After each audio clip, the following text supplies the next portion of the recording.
عیسی محاکمه.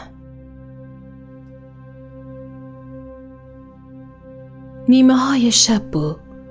سربازان عیسی پیل کاهن خانه ببردید تا پیل کاهن اونو واخواست بکنه. پتروس دورا دور اوشن دنبال سرمایی.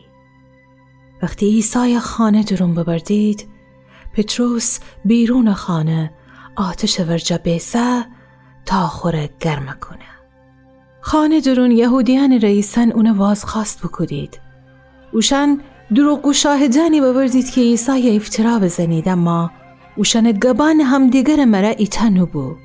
پس یهودی رهبران نتنستید ثابت بکنید که اون گناهکاری سه. عیسی هم هیچ گبی نزه.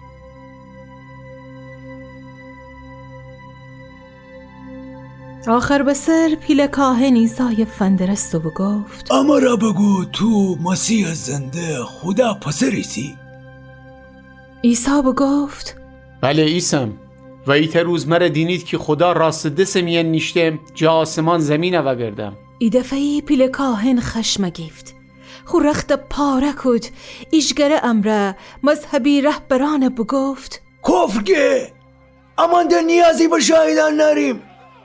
همه تن بشتوستید که اون بگفت من خدا پسریستم.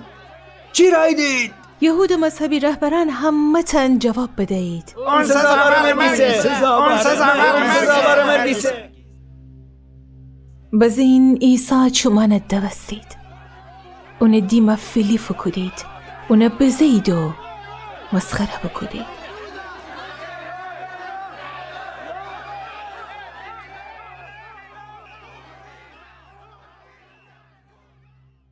خانه بیرون پتروس عیسی را فایسه بود. ایتا کنیز اونه بیده و اونه بگفت: تونم عیسی مربی. پتروس انکار بکد. ایبچه بعد ایتا دیگر کنیزم ها حرفه اونه بزه. آخر بسر کسانی که اوی عیسی بید اونه بگفتید: تو حتما ایتا جا عیسی شاگرده نیستی، چون تو هم جلیلی ایسی. بزین پتروس قسم بخورد و بگفت: خدا من لعنت بکنه اگه هم مرده که بشناسم. هو وقت خروس بخند و عیسی و گردست پتروس افندر است. بزین پتروس جخانه حیات بیرون بشو و زار زار گریه بکد.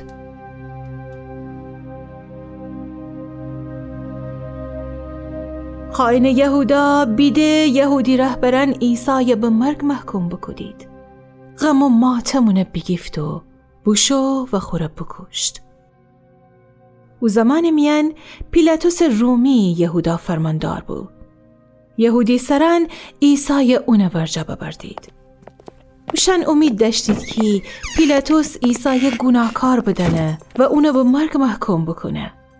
پیلاتوس عیسی جواب ورسه: تو یهود پادشاهیسی؟ عیسی جواب بده: حتی ایسی که توگی اما می پادشاهی دنیا پادشاهی من سن نیه.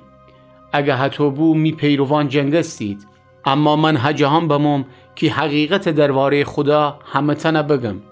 تمام کسایی که حقیقت دوست دارید می جاگوش کنید. پیلاتوس ورسه: حقیقت چیسه؟ بعد پیلاتوس عیسی بگو بشتف اون بشو بیرون جمعیت میان و بگفت: من گناهی در شخص نیافتم که سزاوار مرگ ببه. اما یهودی سران و جمعیت ایشگره بزید. مصلوب کنید.